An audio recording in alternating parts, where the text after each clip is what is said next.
우리가 지난 시간까지는 이제 로마의 클레멘서, 이그나티우스, 폴리카까지 했죠. 그 세 분에 대해서는 어느 정도 개념이 잡혀지죠. 이그나티우스는 안디옥 교회에서 감독을 지냈고, 폴리카는 서문화 교회. 이 서문화 교회에 대해서 요한계시록에 나오는 그 2장에서 아시아의 7교회, 그게 서문화 교회가 나오죠. 서문화 교회에 대해서는 성령님께서 책명한 것이 없어.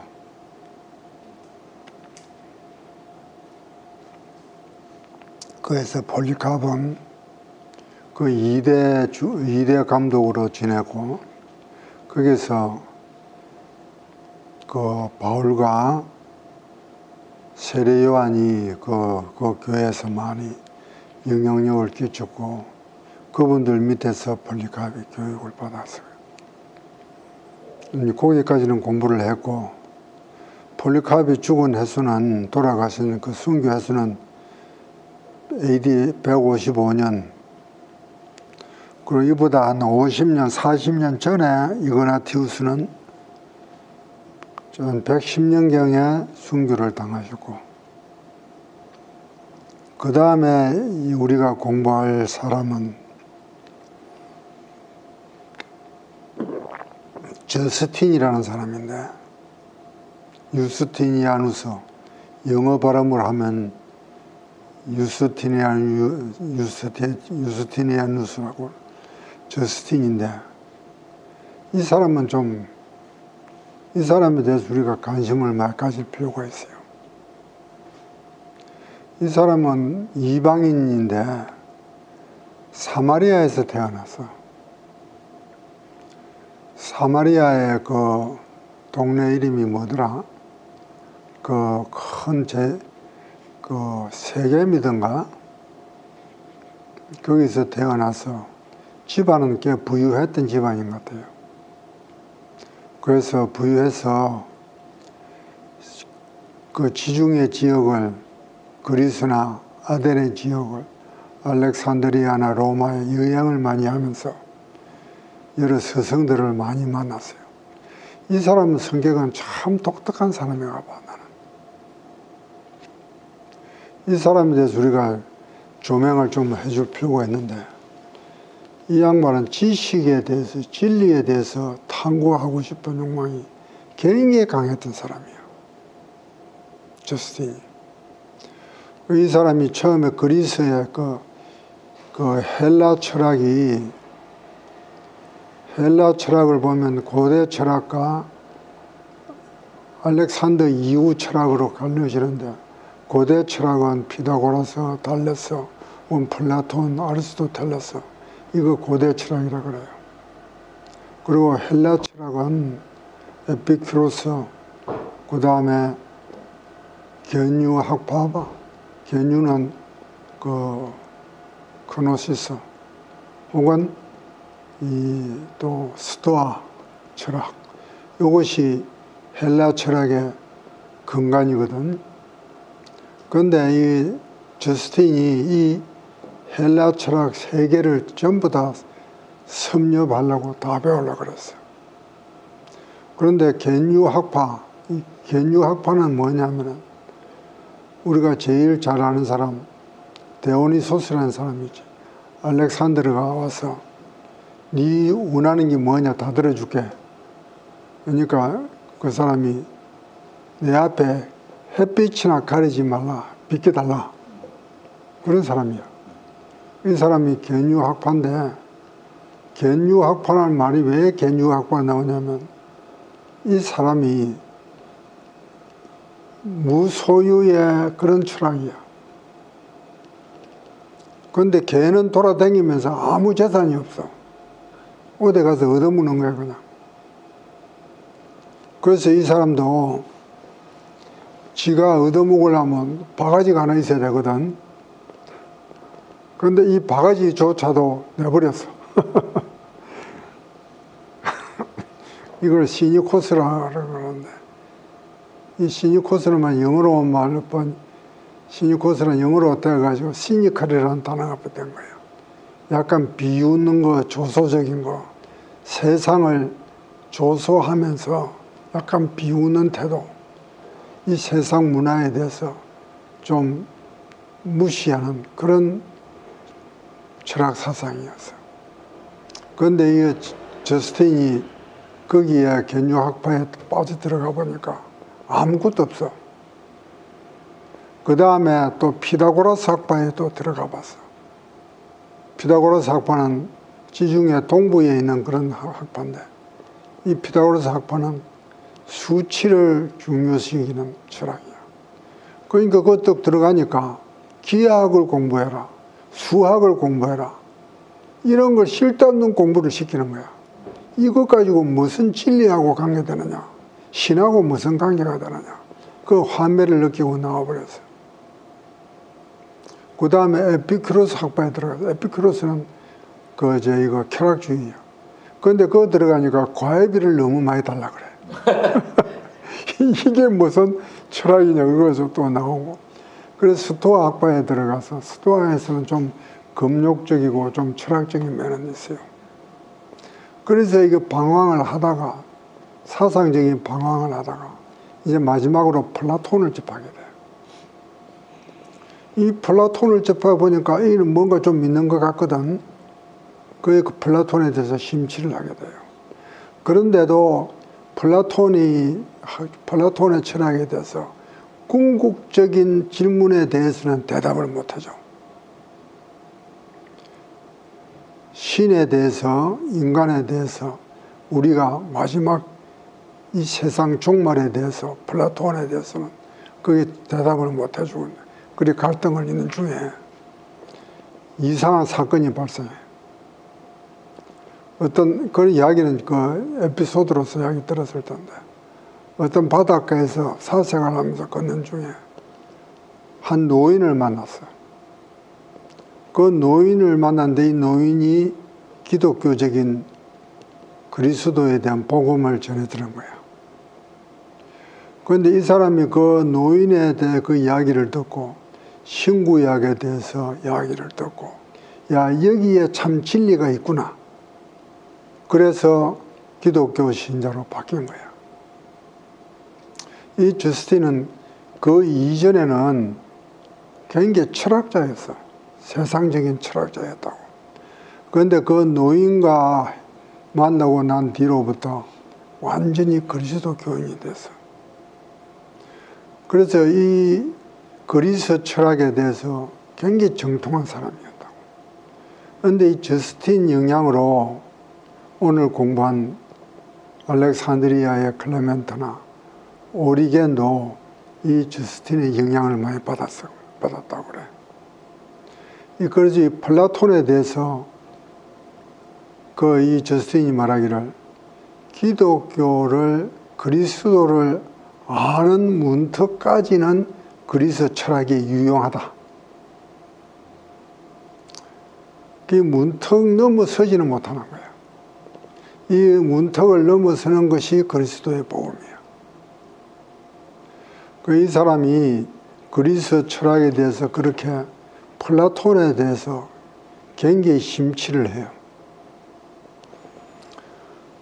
그리고 이 저스틴의 이 플라톤에 대한 사상이 나중에 그 기독교 사상에 굉장히 심대한 영향을 미쳐. 그 아타나시우스에까지도 영향을 미치고 어거스틴에까지 영향을 미쳐요. 그런데 플라톤 사상이 기독교적인 사상과 유사한 점들도 많아요. 첫째, 그게 이교도 사상에서 첫째는 영혼이 있다는 것을 인정을 하는 거예요. 그리고 이 현상세계, 육신의 세계에 대해서는 일시적이고 변하기 쉽고, 이 육신의 삶에 대해서는 영혼의 삶에 비해서 볼 때는 그 비중이 약하다고 생각하는 거예요. 다시 말하면 우리의 본질이 있는 거야. 그리스도라는 하나님이라는 본질이 우리를 보내온 하나님의 자녀고 하나님의 천지를 창조하셨고, 그러니 우리는 하나님의 피조물로서 영적인 존재로 지음을 받았고, 이런 사상이 플라톤 사상에서 유출을 해낼 수 있어요. 그리고 또 플라톤 사상은 일단 유실론적이야. 그 다음 또 플라톤 사상은 윤리적이야. 그래서 기독교 사상과 일맥상통하는 점이 많이 있는데, 이런 사상을 저스틴이 플라톤을 데리고 와서 가지고 와가지고, 그러나 플라톤의 사상은 구원에 이르는 길은 없어. 그러니까 기독교적인 그리스도의 문턱까지만 인도해 주는 거야. 이러한 저스틴의 가르침이 클레멘트나 오리겐한테 직간접적으로 영향을 많이 미쳐요. 그런데 그러고 나서 저스틴이 어떻게까지 기독교 신자로 바뀌냐면은, 내가 지금 기독교의 복음을 전할 수 있는데 전하지 않고 가만히 있다는 것은 마지막 날에 하나님 앞에 심판받을 일이다. 그렇게 열정적으로 바뀌었어. 그 이 사람이, 그래, 저스틴에 대해서 나는 참 희한한 사람이라고 봐.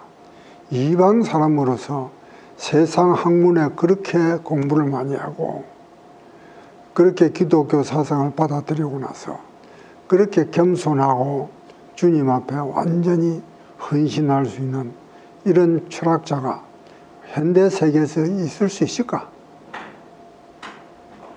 현대 철학을 공부한 사람들이, 현대 철학을 공부한 사람들이 기독교 사상을 그걸 받아들여 가지고 주님의 자녀로서 그렇게 기독교적인 그런 신앙인으로서 헌신할 수 있을까? 그래. 그런데 나중에 이거 저스틴이, 그 저스틴 이름은 반드시 수식어가 따라다녀요. 순교자 저스틴이라는 이름을 따라다녀요. 순교자 저스틴. 근데 왜 순교자라는 저스틴을 또 따라다니냐면, 이 사람이 만년에는 로마로 가요. 로마에 가서 어떤 학원을 가르치는 장소를 개설을 해. 거기서 기독교를 가르친다고.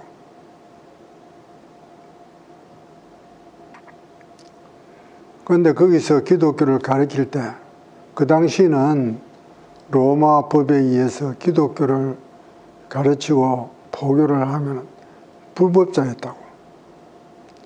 거기서 영지주의자 디오니소스하고 논쟁을 하게 돼. 너는 엉터리다. 너 같은 것은 허구다. 그런 논쟁을 인정을 안 해주고 논쟁을 하다 보니까, 그때 디오니소스는 누구더라? 이름이 나 기억을 잘 몰라. 디오니소스는 또 다른 사람일지도 몰라. 나도 이름 복잡해. 저건 영지주의에 아주 영향이 있는 사람 중에 한 사람이야. 근데 이 사람이 로마에서는 굉장히 영향력이 셌었어. 돈도 많았던 것 같아. 그래서 귀족 사이에 돈도 뿌리고 그렇게 했는데. 크레스 캔스라고. 응? 크레스 캔스라고 그러는 거. 다른 사람 나 이름이 그 사람 이름 아닌데. 좀 그 사람이 그 영지주의 그 사람의 모함에 끌려 들어가지고 6사람이 한꺼번에 순교를 당했어요. 그 순교를 당할 때 그때 그 자기를 재판하는 사람 앞에 끌려가가지고 그 재판하는 사람이, 야, 니 내 앞에서 기독교가 바르다는 것을 네가 나한테 이야기를 해봐라. 그리스도에 대해서 이야기를 해봐라. 그러니까 이 저스틴이 하는 말이 참 거기서 위대한 말을 남겼는데, 나는 예수 그리스도를 이야기하기에 내 존재가 너무 왜소하다. 내가 어떻게 감히 그리스도에 대해서 내가 말을 할 수 있느냐. 그 당대에 그렇게 유명한 철학자이면서도 그렇게 겸손했던 사람이에요. 나는 저스틴 이 사람에 대해서는 상당히 이 생각을 많이 하는 사람이에요. 현대 철학자들이라 그러면은 자기의 철학적인 지식을 가지고 그리스도를 갈아뭉개려 그럴 거예요. 지 명예가 더 중요하지. 안 그렇겠어요? 요즘 세태를 보면은. 그런데 이 사람이 이렇게까지 겸손하고 그리스도의 종으로서 이렇게 변신한 데는 분명히 성령의 역사하신 것으로 보여져요.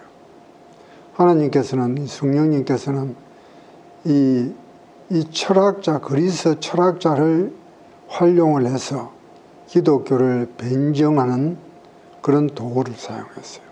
그래서 저스틴은 순교자의 명칭, 그 별명도 붙지만은 기독교 변정가라는 그런 타이틀이 더 많이 붙어 있어요. 그런데 이분은 어떤 교회에 주교직을 맡은 적도 없고 감독을 만든 적도 없고 그냥 평신도로서 이렇게 자기 일생을 하나님의 그리스도를 전가하기 위해서, 세상에 전가하기 위해서 정말 헌신된 사람이에요. 참 숨은 사람들, 이 저스틴이 숨은 사람들이 많이 있어요. 앞으로 그 저스틴이라는 사람 혹은 영어식 발음으로 유스티니아누스 한번 찾아봐요. 참 우리한테 도움이 되는 사람이에요. 이 당시 때 이 저스틴은 직업이나 생계는 어떻게 유지하고 살았을까요? 그 집안이 좀 부유했대. 부유하니까 여행도 많이 하고 일단 이제 그리스도를 따라다니는 사람들은 자기의 부나 자기의 명예나 이런 걸 거의 포기한 사람들이에요.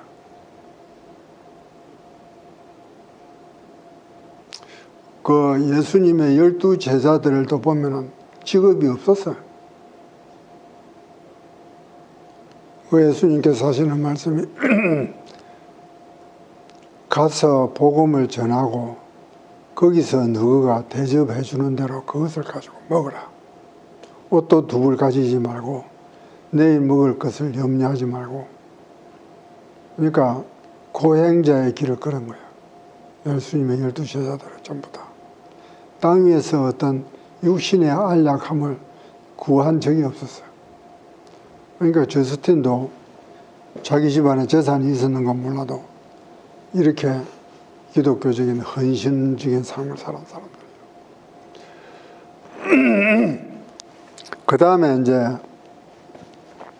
이레니우스에 대해서 좀 공부를 하면은 저스틴은 학자로서 기독교를 변정한 사람이지만 이레니우스는 성직자로서 기독교를 변정한 사람이에요. 이레니우스는 폴리카르의 제자예요. 근데 폴리카르의 영향을 받았지만 세례 요한의 제 영향도 많이 받아요. 이레니우스의 그 저서들을 보면 폴리카르나 사도 요한, 사도 요한의 그런 가르침이 많이 발견돼요. 이게 이레니우스에 대해서는 제일 유명한 게 영지주의와 전면전을 앞서서 영지주의를 또 반박을 하고 기독교의 그 체계를 세운 사람이에요. 다시 말해 기독교 신학자였다고. 초대 신학자예요. 굉장히 훌륭한 역할을 했어요. 기독교의 교리를 거의 이 영지주의와 싸우면서 정립을 했다 그래도 과언이 아니에요. 이 이레니우스는 프랑스 남부 리옹이라는 도시에서 파견을 받아갔거든. 그 리옹이라는 교회에 갈 때에 어떤 주교가 있었는데, 감독이 있었는데, 그 감독이 순교를 당했어요. 순교를 당하고 난 다음에 그 다음 감독으로서 이레니우스가 그 감독 자리에 올랐어. 근데 이미 감독 자리에 오를 때 이레니우스는 순교를 각오를 하고 그 자리에 올라간 거예요.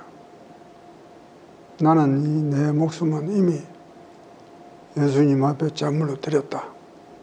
그런 준비된 마음으로 그 감독직을 수락을 하고 거기서 그 영지주의와 그 논쟁을 통해서 서로 그 반박을 했는데 이때 한 5권의 책을 썼다 그래. 그런데 영지주의에서 여기서 이레니우스가 영지주의를 잘 파악을 해야 될 거 아니야. 파악을 해야 영지주의에 대해서 그들의 허구성을 지적을 해내지. 그런데 이 이레니우스가 영지주의에 대해서 그때 파악된 모든 내용, 허구성을 전부 다 폭로를 하고 낱낱이 따져나갈 때 영지주의에 대해서 완전히 이해를 했을 거 아니야. 그런데 이 영지주의 문서가 1947년인가 이집트 어디선가 나그마 한마디인가 거기서 발견이 됐다 그랬지. 약 2000년 후에. 거기서 발견됐을 때 영지주의의 모든 이론이 거기서 다 발견됐을 때 이레니우스가 공격한 내용이 틀림이 없어. 그만큼 이레니우스가 영지주의에 대해서 꿰뚫어 보고 있었던 거예요.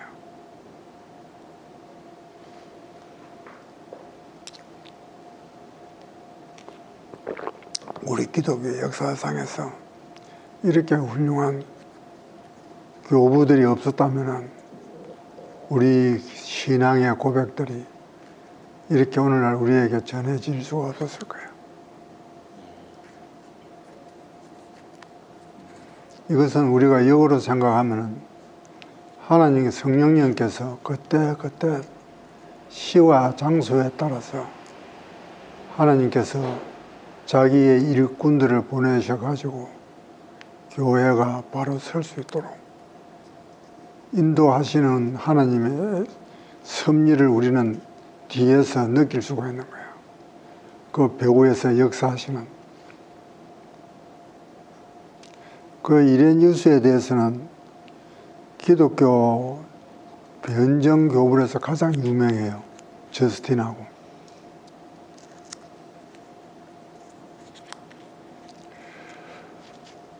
그 다음에 우리가 좀 넘어가야 될 사람은 알렉산드리아의 클레멘스하고 오리겐에 대해서 공부를 하는데, 오리겐은 클레멘스는 그 그리스 철학에 대해서 그렇게 정통한 것 같지는 않아요. 그런데 오리겐은 그리스 철학에 대해서 굉장히 정통한 사람으로 나와 있어요. 네, 지난번에 이야기한 적이 있죠. 신플라톤주의에 대해서. 신플라톤주의가 알렉산드리아에서 암모니우스 사카스라는 사람이 그 신플라톤주의의 철학 체계를 주장을 하고 나선 사람인데, 이 신플라톤주의의 사상은 힌두교 사상하고 거의 어찌 그리 닮았는지 모르겠어. 힌두교 사상. 여기서 신플라톤주의는 그 이원론이 아니고 일원론이야. 거기서 가장 최고 개념이 일자라 그래. 일자가 다시 말하면 우리 기독교에서는 여호와의 개념이야. 일자인데 일자는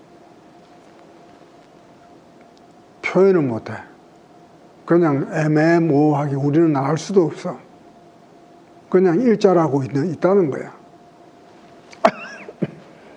그런데 그 일자에서 이 만물이 유출돼 나왔다 그래요. 그럼 동일 본질이야. 그래서 우리 인간들은 마지막 날에 이 육신을 동물적인 본능에서 지성을 참 이성으로서 그러시는 이게 우리 자신을 갖다가 죄에서 자꾸 멀리하고 지성으로 나와가지고 일자와 동일 본질로 들어가는 것이 마지막 단계야. 힌두교 사상하고 똑같아. 그건 동일 본질이야. 이런 논이야. 이런 이상한 그런 논리를 폈거든. 플라톤주의가. 여기에 그 아모니우스 사카스의 두 사람의 제자가 있어. 한 사람은 플로티누스라는 비기독교적인 제자고, 한 사람은 의외로 오리겐이야. 오리겐이 그 아모니우스 사카스의 제자였다고. 그런데 오리겐은 기독교적인 사상을 그리스도로 받아들였어. 나 이 사람에 대해서는 참 애매해. 기독교적인 사상을 받아들였다면 신플라톤주의는 완전히 배격을 해야 되는데 완전히 배격을 못해. 나중에 보면은 이 오리겐이 어거스틴에게도 영향력도 미치고 하지만은 칼빈은 오리겐의 그 사상을 전폭적으로 받아들이지는 않은 것 같아요. 그러나 오리겐의 그 당시에 그 사람의 학문적 수준이나 경건성은 굉장히 존경을 받았어. 굉장히 도덕적이었다고. 어릴 때 이야기가 있어. 이야기 들어봤어요. 자기 아버지가 기독교 교인으로서 순교를 당하게 돼. 옥에 갇혀 있어. 그런데 아들이 그때 열몇 살 때인데 아버지한테 편지를 보냈어. 옥에 있는 아버지한테. 아버지, 순교 당하는 걸 겁내지 마세요. 우리는 하나님 은혜로 잘 살아갈 테니까 아버지의 그 명예를 굽히지 말고 아주 명예롭게 순교를 당하세요. 그런 편지를 오리겐이 자기 아버지한테 보냈다는 일화가 있어. 보통 사람으로서는 그런 편지를 쓰지 못하잖아. 그리고 오리겐이 그 당시 알렉산드리아에서 뭐 어떤 학당을 유지를 했는데 첫 번째가 클레멘트가 그 학장을 지내고 그 다음에 오리겐한테 물려줬어.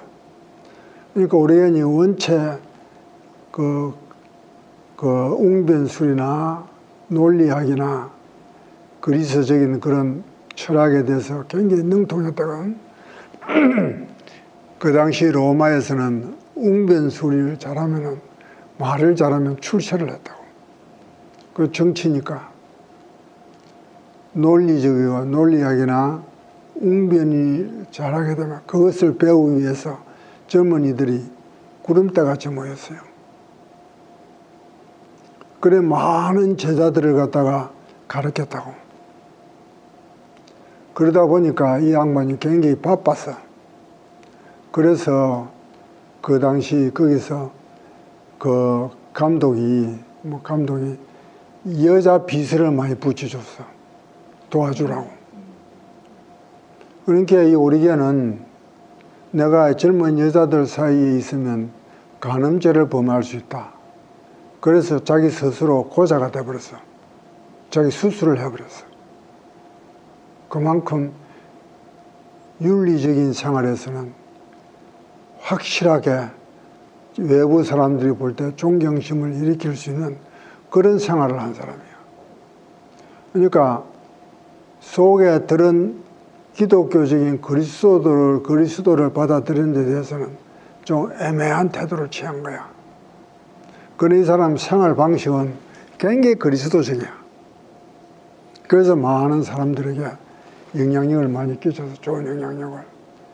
여기에서 그 알렉산드리아 학교에 암브로시우스라는 사람이 있어. 암브로시우스라는 사람을 기억을 해놔요. 나중에 이태리 반도 밀라노에 가서 밀라노의 주교가 돼. 그런데 이분이 정치적으로 종교적으로 굉장히 영향력이 있는 분이야. 로마 황제까지 해도 영향력을 끼칠 수 있는 그런 위치에 있는 사람이야. 그런데 이 암브로시우스가 더 중요한 기독교 역사에서 중요한 사상은 바로 어거스틴을 회심시킨 사람이에요. 그래, 어거스틴이 저거 엄마하고 같이 밀라노 여행을 갔다고. 여행을 가서 암브로시우스의 설교를 들었어. 그때 이 어거스틴은 웅변술로 논리학으로 로마 정치 사회에 출세하려는 욕심이 가득 차 있었다고. 그래서 그런 욕심에서 그 로마에 가서 그 밀라노에 가서 로마 사람들하고 어울리면서 암브로시우스의 설교를 들었어. 거기서 회심을 한 거야. 그래서 암브로시우스한테 그때 한 40쯤 돼서인가 세례를 받았어요. 요즘 세례는 너무 쉽게 준 거. 우리 교회에서도 그렇고 우리 개신교에서 세례는 나이가 중3 때 고1 때면 다 세례 받으라 그래. 자기 신앙 고백이 자기 신앙의 정체성도 서기 전에 나는 거기에 대해서는 조금 우리 교단이 세례에 대해서는 좀 더 신중해 줄 필요가 있어. 요즘 우리 목사님 세례에 대해서 설교를 많이 하지요. 우리 세례를 받고 난 다음부터는 우리는 우리의 몸과 영은 하나님 앞에 헌신된 것이다. 바쳐진 것이다. 이렇게 설명을 하는데 실제 세례식 때에 그런 어떤 신앙의 고백을 각오를 하고 세례를 받는 학생 수가 사람이 몇이나 되겠어요. 자관 오리겐이 이 암브로시우스를 키워낸 사람이야. 이 암브로시우스가 어거스틴을 키워낸 사람이고. 그 암브로시우스가 오리겐 제자예요. 오리겐 제자였다. 거기에 아테네의 제자 학교에 암브로시우스가 있었대.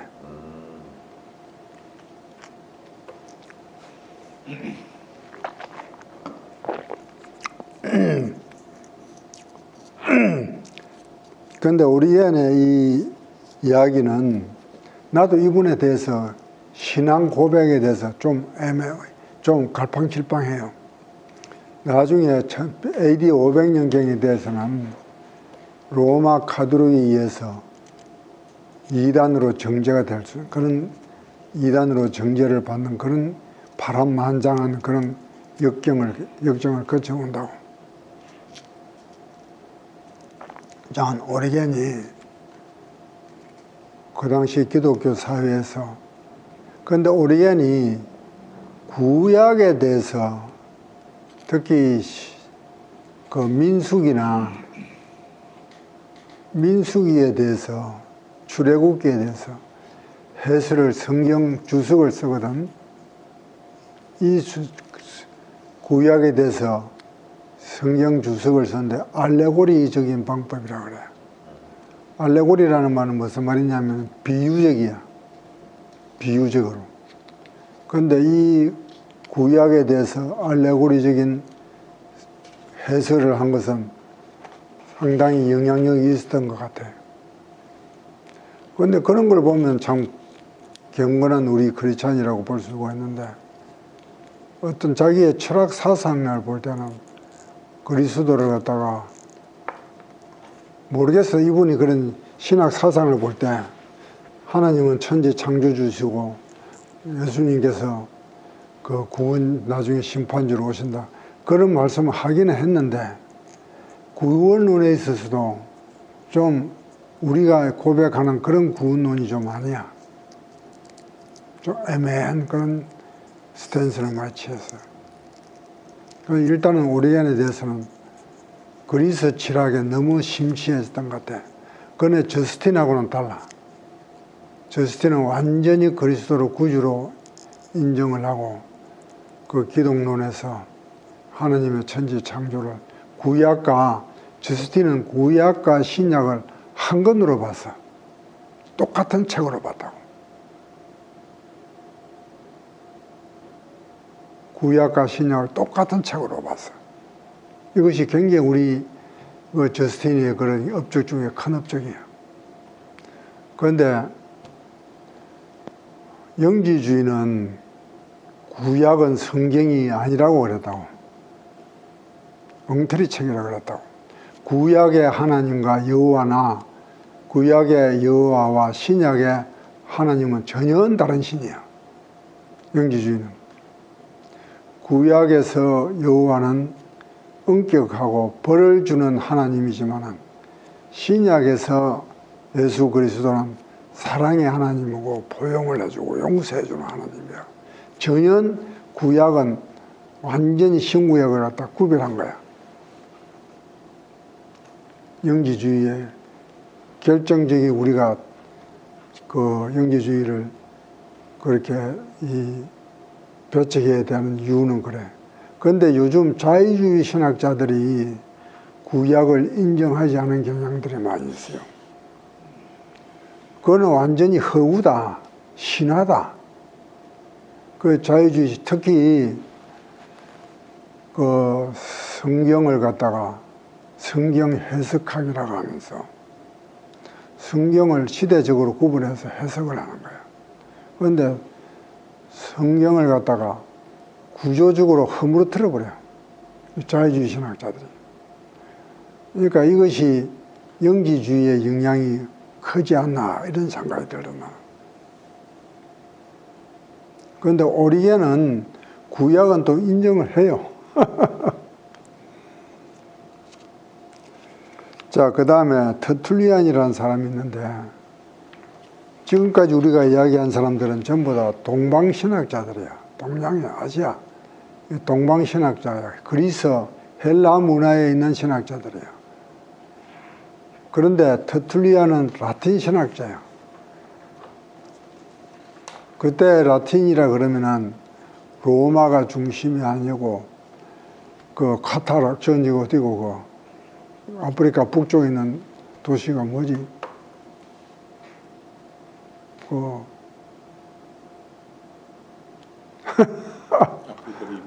아프리카 북쪽에 있는 리비아 몰라.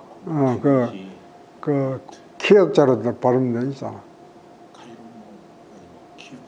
아니 그 뭐더라? 카르타고.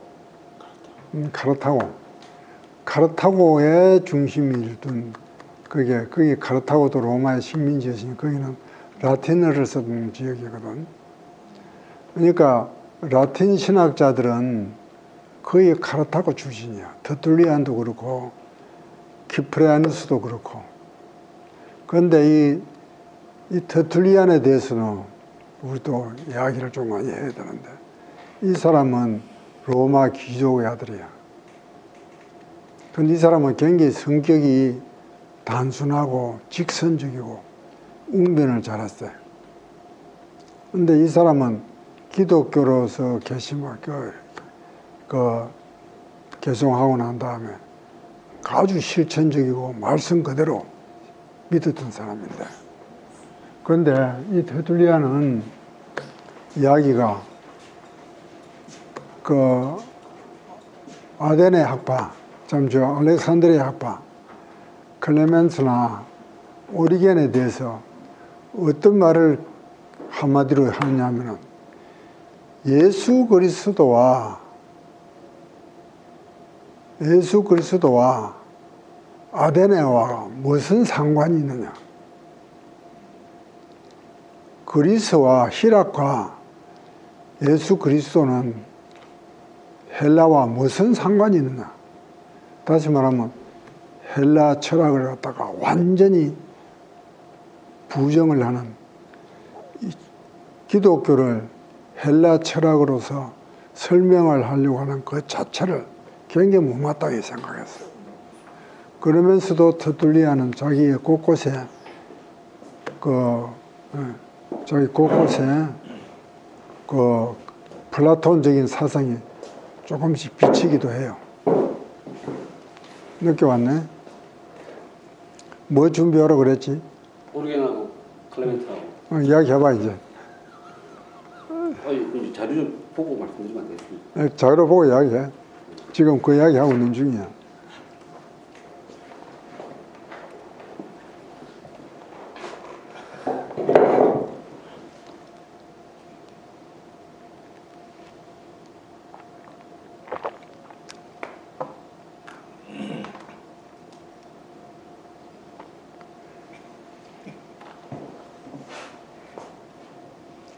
여기 아, 예.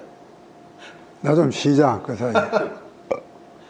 저도 이번에 장로님께서 이름만 두 명 이렇게 알려주셨는데 좀 같이 이렇게 좀 공부를 하다 보니까 이게 지금 우리가 신앙생활을 하는 거하고 연관되어 있는 크게 보게 되니까 알렉산드리아 학파하고 안디옥 학파 그래서 이제 알렉산드리아 학파라고 하는 쪽에 이제 이게 클레멘트가 스승이고 그 밑에 제자가 이제 오리겐이고 근데 그들이 이제 그쪽에서 많이 주장하는 것들은 이제 알렉산드리아가 당시에 학문적으로 되게 번성한 도시가 이제 되다 보게 되니까 이제 조금 이 안디옥 학파하고 알렉산드리아 학파하고 좀 차이가 나고 하는 것들은 약간은 이제 이쪽은 성경에 이제 그 알레고리 비유나 이런 것들이 깊이 있게 들어가는 거고 성경에 이쪽에 안디옥 학파는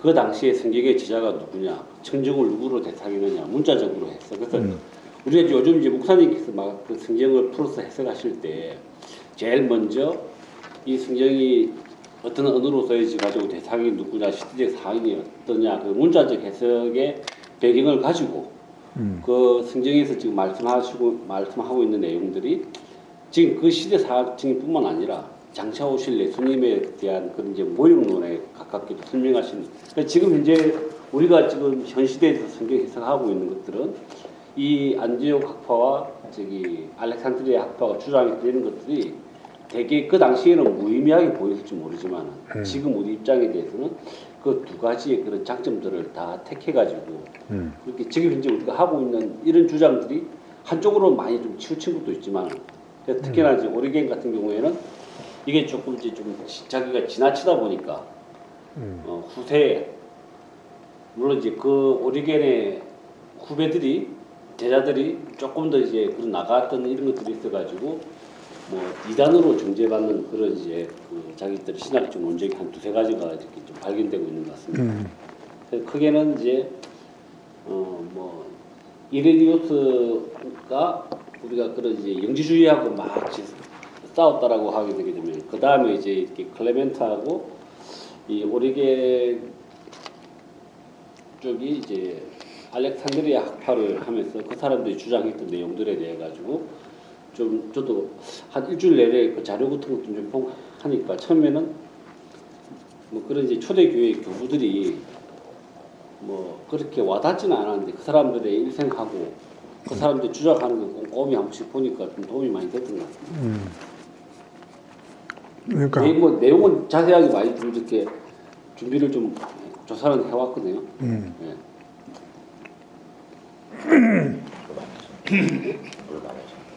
아니 장로님께서 미션을 주시가지고 오리겐은 그 사람에 대해서 다 하려고 그러면 한 100페이지 정도 읽어야 돼. 그걸 다 읽을 필요는 없을 것 같아.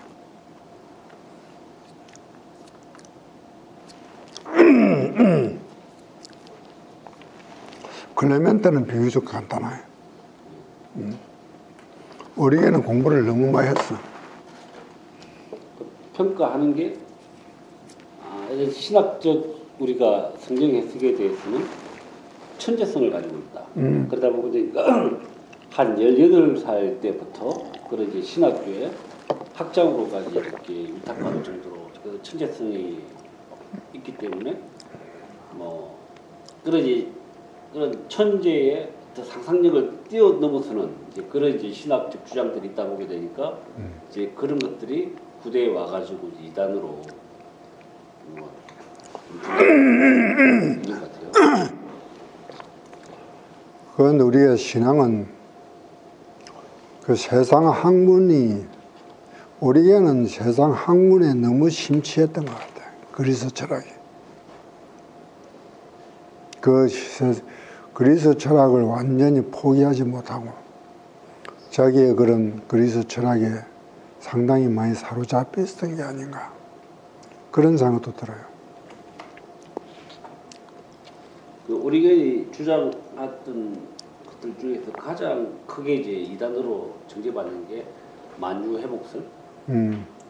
그러니까 무한한 능력을 가지신 하나님께서는 모든 것, 모든 이제 인간뿐만 아니라 존재들을 다 구원하실 수 있다. 그러다 보니까 사탄까지도 맨 그것이 초반에 가지고는 하나님께 그것이 현대의 그 어떤 신학파들의 영향을 미친 거예요. 요즘 신학자들이 하나님은 사랑의 하나님인데 어떻게 죄인들을 갖다가 영원히 지옥에 갇힐 수가 있나? 그 지옥에 어느 정도 가다 놨다가 다시 풀어가지고 천국으로 불러 올릴 것이다. 그 만유 회복을 시키는 거야. 그런 성경에도 없는 그런 내용들을 갖다가 주장을 하는 거야. 그 내용은 사실은 안 믿지 않는 자들이 가장 좋아하는 내용이야. 그렇죠. 예. 그렇게 그러니까 그냥 크리스찬들도 앞에 그것만 딱 쳐야 되기 때문에 공감 정말 능력도 있고 자비도 넘치는 하나님께서 왜 그렇게 구원하지 않느냐라고 하는 우리 이제 칼뱅이 주장하는 이 선택이라고 하는 것들도 깨지는 거고 그다음에 이제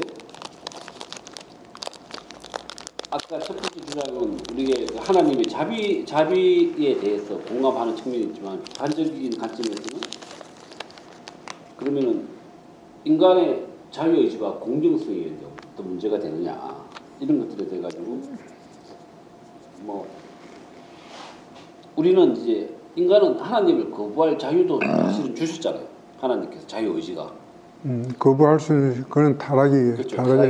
자유의지가 좋고 근데 그 자유의지를 가지고 하나님을 찬양하는 게 더 하나님께서 기쁘게 받으시는 건데 그래 이제 이런 것들하고 이제 비판적으로 시가를 가기 때문에 이런 이제 만유 회복설 자체가 가장 크게 이단으로 정죄받는. 그 만유 회복설은 굉장히 듣기는 좋은 말인데 성경 구절하고 이럴 때는 우리가 어떻게 기준을 삼아야 되느냐? 성경 말씀을 기준으로 삼아야 돼요. 예수님께서 분명히 말씀하시고 계시록에도 말씀하시기를 영원한 지옥 불에 빠진다 했거든. 영원이란 분명히 쓴 거야.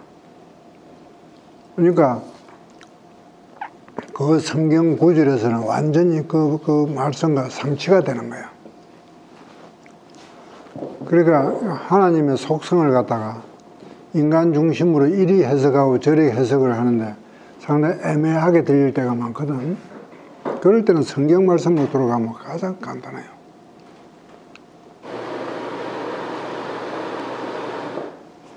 근데 한 가지 조금 특징적인 게 저도 예전에 김진영 목사님께 한번 여쭤봤던 게 인간을 구성하는 게 영혼과 육체냐 안 그러면 영, 혼, 육체 3분설이냐 2분설이냐 근데 이제 여기 오르게는 영과 혼과 육이 있다 그렇게 3분법으로 해놓고 성격 해석도 이제 거기에 이제 기반이 돼가지고 이렇게 구분을 좀 하더라고요. 그러니까 사람이 우리가 영과 혼과 육으로 이루어졌듯이 성경을 해석할 때도 문자적으로 해석하는 거는 육체와 관련된 거고, 그 다음에 어떤 도덕적인 거는 이제 혼, 이 사람이 주장하는 거는 영이라고 하는 것들은 하나님께서 주신 게 이제 영이다. 저는 이렇게 비슷하게 보는 거고, 혼은 내 자기가 자아를 이제 깨닫고 하는 나의 감정 이런 것들은 이제 혼이라고 하는데, 성경 해석을 어떤 도덕적인 의미로 해석해야 된다 하는 것들은 사람이 가진 이제 혼하고 비유를 해서 이렇게 하는 거고, 영적으로 해석해야 되는 것들은 말 그대로 하나님께서 주신 영. 그래서 이제 성경 해석도 문자적으로 해석해야 되고, 도덕적으로 해석해야 되고, 영적으로 해석해야 되기 때문에 세 가지 이제 틀 가운데서 성경을 이제 해석을 해가면서, 이거 문자적으로도 해석이 안 되고 도덕적으로 해석이 안 되게 되면 무조건 영적으로 해석해야 된다. 그러다 보니까 이제 알레고리가 비유가 계속 좀 상상력을 뛰어넘어 가지고 이제 해나가는. 그래, 그 영혼 그 삼분수를 이야기한 것이 20세기에 와가지고 중국의 이상한 신학자가 나와. 위치만 리라는 사람이야. 위치만 리. 그거는 육, 혼, 영 그런 걸 삼분수를 이야기를 해. 그리고 그것도 일종의 그거는 약간 이단성을 많이 띄고 있어. 한때 유명했잖아요, 우리나라에서. 응? 우리 지금도 있어. 예, 그 우리나라에 한번 이렇게 했던. 집회소라고 많이 다니고 있어.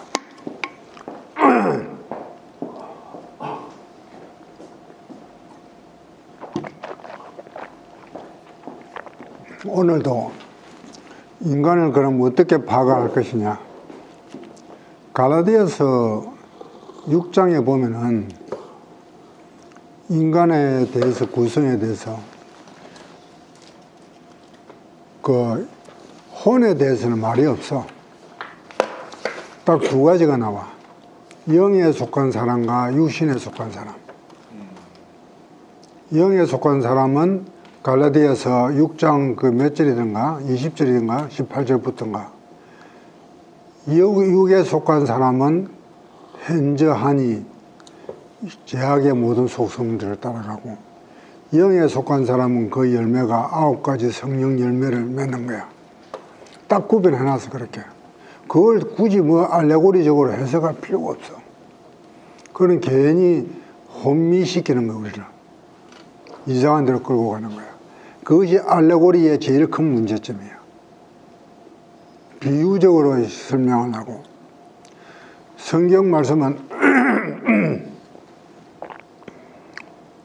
신명기에 내가 참 좋아하는 말씀인데, 나의 계명은 너무나 쉽다, 너무나 분명하다.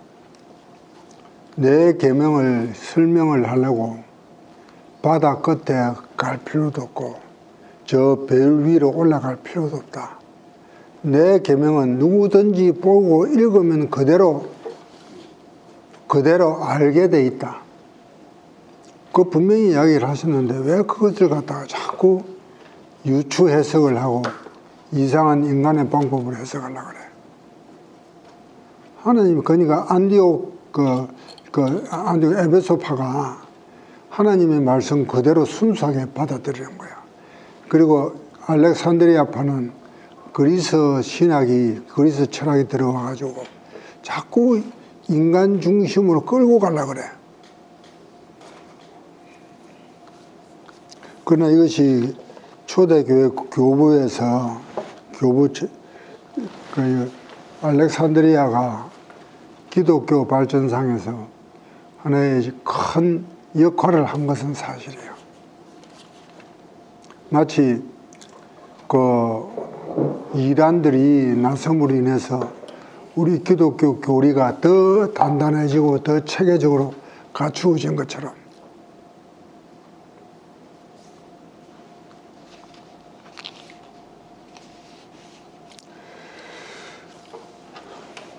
그 다음에는 나는 이렇게 대충적인 건 윤곽만 이야기를 해주고 나머지에 대해서는 더 공부하고 싶으면 또 책을, 이게 제일 좋은 책이 여기에 필립 샤퍼가 쓴 책인데, 너무 방대. 너무 방대한 책이 1권에서 8권까지 있어. 이만큼이야, 한 줄이. 그것까지나 있어요? 이거는 2권이야. 그러니까 예수님 당시부터 종교개혁까지, 종교개혁 이후까지 교회사를 쭉 해놓은 건다. 필립 샤퍼의 이거 교회사로서는 굉장히 소중한 보물 같은 그런 저서요. 여기에서 그런 세밀한 이야기가 다 나오는데, 그 각자의 그런 이 외에도 초대 교회에 훌륭한 사람들이 굉장히 많아요. 굉장히 많고 왜 기독교가 처음에 기독교가 시작될 때는 종이고 노비고 하인들이고 그리고 방직 공장에 일하는 사람, 그렇게 굉장히 사회적으로 보면 하위 계층이야. 그런 계층에 속했던 이런 기독교가 시작이 됐는데 어떻게 해서 로마 제국을 점령하게 됐는지 이런 과정도 설명이 다 나오는데, 여기서 교부들이 역할이 어마어마하게 커. 교부들이 순교를 당할 때 터툴리안도 그랬어. 아직 로마의 귀족 가문의 출신인데 로마 정계에서 출세하려고 공부를 했는데, 이 터툴리안이 기독교 순교자들이 그렇게 당당하게 죽는 모습을 보고 충격을 받은 거야. 저 안에 도대체 뭐가 들어있느냐. 그래서 터툴리안이 하는 말이, 너가 아무리 기독교를 박해를 하고 사람을 죽일지라도 저 순교자의 피가 기독교의 씨앗이 될 것이다. 그리고 100배, 200배 수확을 하게 될 것이다. 그 터툴리안도 보면 순교자들이 그렇게 당당하게 순교하는 모습을 보고 그 로마의 귀족들, 원로원들도 회개를 많이 하도록 하세요.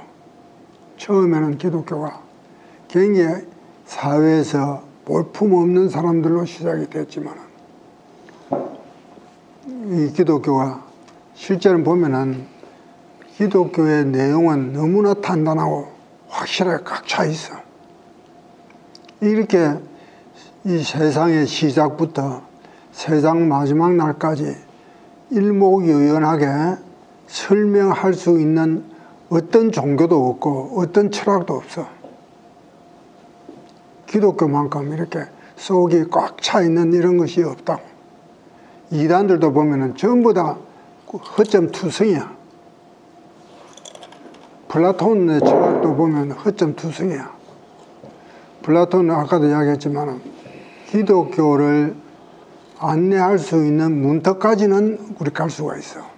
그런데 플라톤도 천지창조에 대한 이야기를 하거든. 플라톤이 천지창조에 대한 천지창조의 신은 불완전한 신이야. 그 영지주의에서 말하는 신과 똑같은 신이야. 그러니까 플라톤도 그런 구원에 대한 시작과 끝이, 그 플라톤의 신은, 천지창조는 물질이 있는 데서 창조를 한 거야. 있는 물건 가지고 창조를. 무에서 창조했다는 것은 인간이 상상을 할 수 없는 거야. 그러니까 이것이, 기독교는 처음부터 끝까지 속이 꽉 차 있는 종교라고. 하나도 허실된 게 없어요. 내버릴 게 없어. 터툴리안 의견이에요, 당연히 의견. 터툴리안이 그랬어. 터툴리안 말씀하신 거죠. 내가, 이것은 내 말이 아니고 이레니우스의 이야기야. 이레니우스가 영지주의를 비판할 때, 너는 허점투성이고 구멍투성이다. 우리 기독교는 처음부터 끝까지 꽉 차 있다. 허실이 없다. 이것이 우리 내가 그런 이레니우스처럼 그런 것까지 상상을 할 수 있겠어? 장로님 개인 의견 말씀하시는 줄 알고.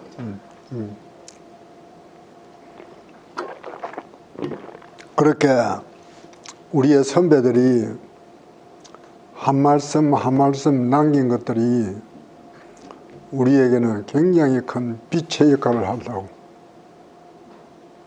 나는 저스틴이 그렇게 공부를 세상 철학에 그리스 철학에 박학한 사람이 거기에 마지막 사형장에 가서 네가 기독교의 그리스도에 대해서 이야기를 해보라. 그 말에 대해서 저스틴이 한 말이 너무나 감격적이야, 감동적이야. 나같이 이렇게 왜소한 존재가 어떻게 그 크신 그리스도를 내가 설명을 할 수 있겠느냐.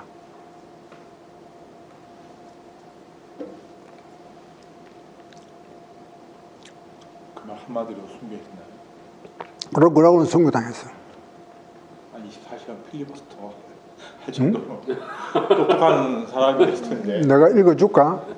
요게 내가 읽어줄. 근데 장로님 그게 유스티니우스는 자기가 뭐 많이 모른다 그런 쪽에서 그렇게 한 건지 아니면은 플라톤도 뭐 파악할 수 없다 뭐 이렇게 그런 식으로 많이 얘기하잖아요. 근데 또 이레니우스는 기독교는 꽉 차 있다 이렇게 얘기하고 유스티니우스는 자기는 저기 잘 몰라서 뭐 정확하게 다 얘기할 수 없다 이렇게 얘기하고 그러면 어떻게 정리할까요? 뭐라고 다시 얘기해봐. 그러니까 이레니우스는 뭐 이렇게 순교한 분들 보면은 뭐 이렇게 기독교는 꽉 차 있다. 다 철학이나 그런 거하고는 달리 헛된 두성이다. 근데 유스티니우스 같은 경우는 나같이 조그만 사람이 어떻게 뭐 파악해서 그리스도에 대해 다 설명할 수 있냐 이렇게 얘기했다고 했잖아요. 그거는 이제 자기의 신앙 고백이고, 그리고 그 이레니우스의 한 말은 영지주의자들에 대한 반박으로서 이야기한 거야. 그러니까 어떤 상태에서 말을 했는지. 그러니까 너 영지주의는 허점투성이고 빈 공간이 너무 많다. 논리적으로도 말이 안 된다는 것을 이야기를 변정하기 위해서 한 말이고, 그리고 이 저스틴은 자기의 신앙 고백이라고. 이해했습니다. 비교를 한 거 보니까 저스틴은 그 당시에 교회를 핍박하는 것들에 대해 가지고 대응하는 것들이 가장 컸던 상황이잖아요. 이레니우스는 외부의 공격이 아니고 내부의 이단에 대한 영지주의에 대한 그 대응이 가장 컸던 아마 역할들이 컸던 것 같고. 나는 요즘 세상에 저스틴이 태어났다면은 참 좋은 본보기가 됐을 것 같아. 요즘 철학자들 지가 잘났다고 얼마나 떠드냐. 지가 잘났다고 오만 괴팍한 소리를 다 해야 돼. 특히 화이트헤드라 요즘 현재의 석학이라고 그러는 사람들 전부 다 보는 것도 뭐 지가 잘났다고 기독교를 갖다 갈아뭉개고 있어. 이 저스틴 같이 거의 아까도 이야기했지만은 헬라 철학을 전부 다 섭렵한 사람이야. 그 헬라 철학이 세 가지가 있는데, 첫째 스토아가 있고, 에피쿠로스가 있고, 시니코스가 있고, 그것도 피타고라스가 있고, 그 다음에 플라톤까지 공부를 다 한 사람이야. 이런 정도의 그리스 철학을 섭렵하는 사람이 한 노인의 전도를 받고 여기에 진정 진리가 있구나. 완전히 돌아선 거야. 그리고 신약과, 그래서 그 노인이 너가 히브리의 구약과 신약을 다 읽어봐라. 그렇지, 그 충고를 받고 구약 성경을 읽고 신약을 봅니까? 그때는 신약이 아직까지 형성이 되기 전이야. 그렇지만은 신약의 사대복음서나 바울 서신들은 어느 정도 권위를 가지고 있었어. 권위를 가지고 있으니까 그 권위를 가진 그 책들을 지가 공부를 하니까 하나야, 그냥 한 개야. 똑같이 통일이 있는 거야.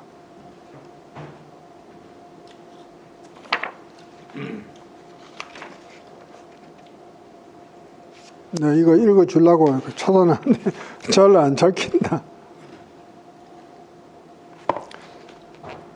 나는 이거 요즘 현대 사회에서 난 유스티니아누스가 참 존경스러워. 이 사람은 이방인 가정에서 부유한 가정에서 태어났거든. 공부도 많이 배웠어. 저 아버지가 돈이 좀 있었는가. 선생님 그걸 다 읽으신 거예요?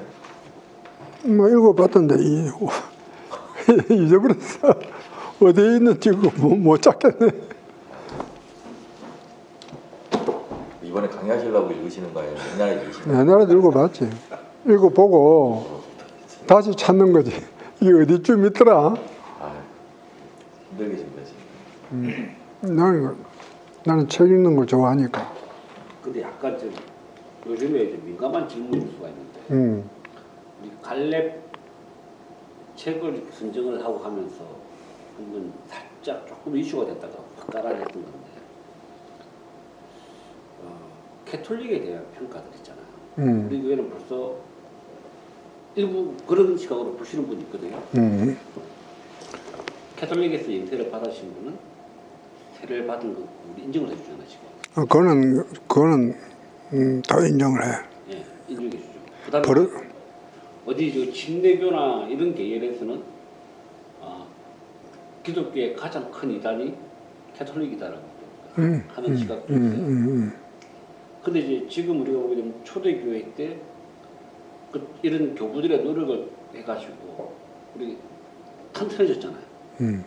교회의 어떤 이제 조직 신학도 우리 교회에 해가지고 틀이 좀 잡히고 해가지고 튼튼해졌고, 그럼 그게 우리가 종교개혁 이전까지 우리가 다른 이제 뭐 큰 변화가 있어가지고 본질이 바뀐 건 없을 거 아니에요, 그죠? 그 교회가 어떤 잘못된 결정을 했느냐 그렇다라고 하게 되면 본질은 안 바뀌었는데 우리가 또 프로테스탄트가 개혁이다 이렇게 나왔던 것들에 대해 가지고 조금 이제 헷갈리는 거예요. 그래서 우리가 갈렙에 그 글을 올렸는데 한 분은 이제 뭐 캐톨릭에 대해서 엄청나게 비판적인 시각으로 말씀을 한번 했고, 누구는 그게 받아야 될 거는 받아야 되겠다 이렇게 하다가 논쟁이 되다가 확 한번 깔아앉았는데, 외부에서 믿지 않는 사람들, 처음에 우리 교회에 왔던 사람들도 캐톨릭에 영접받은 걸 인정해 줍니다라고 하게 되기 때문에 그런 생각이 들어요. 그럼 과연 이제 초대 교회부터 그렇게 모든 것들이 다 확립됐다고 하는 건 결국은 캐톨릭이었잖아요, 그 당시에는. 그럼 이 우리가 종교개혁하고 그렇게 탄탄하게 했던 그 본질이야. 그럼 본질이 바뀌느냐 중간에. 그렇게 천 몇백 년 동안에 종교개혁 이전까지 흘러왔던 본질이 안 바뀌었다라고 하면 우리는 과연 또 뭐냐? 거기서 네. 내가 분명하게 설명을 해줄게. 처음에 이단과 싸울 때는 교회는 하나였어요. 캐톨릭 처치. 그 캐톨릭이라는 말 자체는 보편교회라는 뜻이야. 보편교회라는 뜻이고. 그러니까 캐톨릭 처치라는 말은 고유명사가 아니야. 일반 명사예요.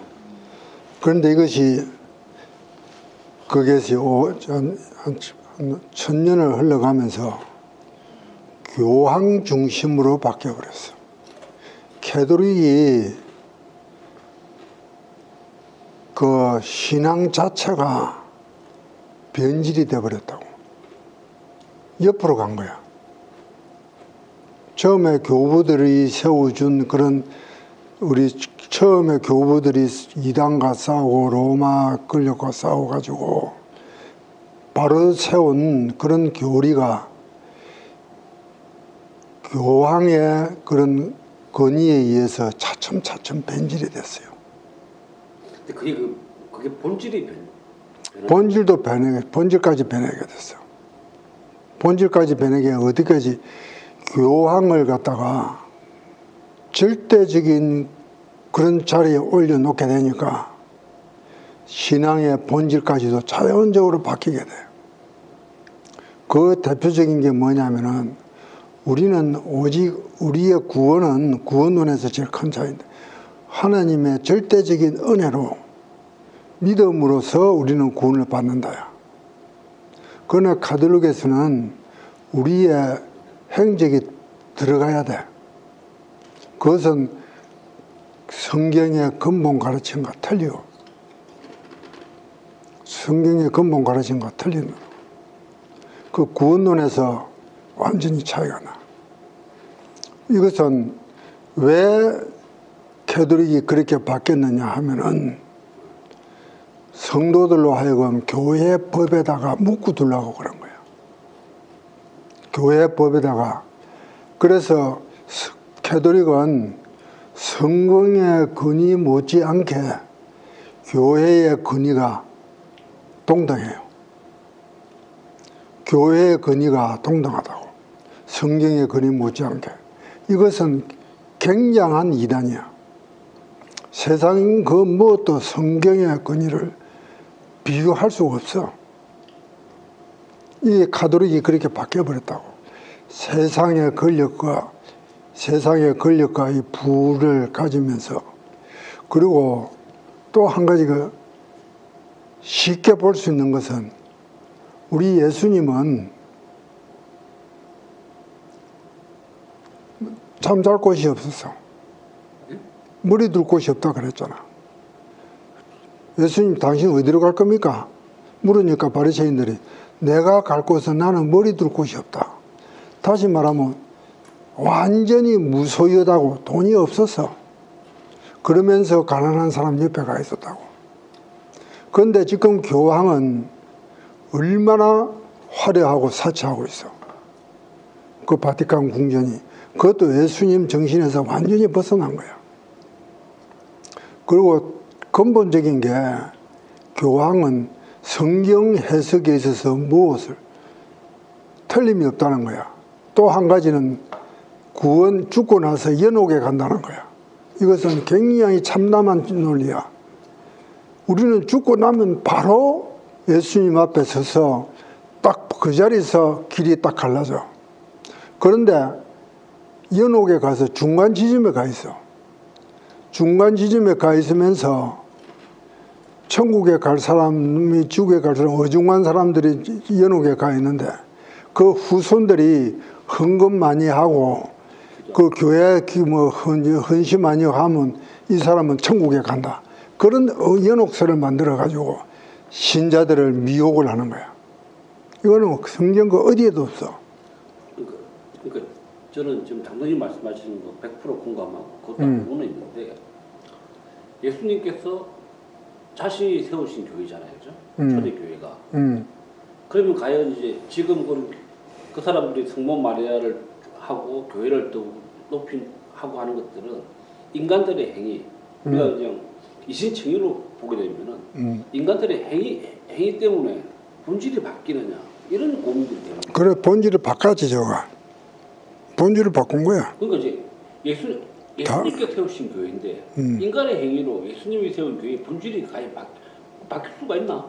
바뀌지는 않는데 예수님께서 세우신 그 거룩성, 교회의 그 거룩성이나 통일성이나 사도성이나 이런 것은 보편성이나 이런 것은 그대로 유지가 돼야 되는데 이것이 중세 천년 동안 변질이 된 거야.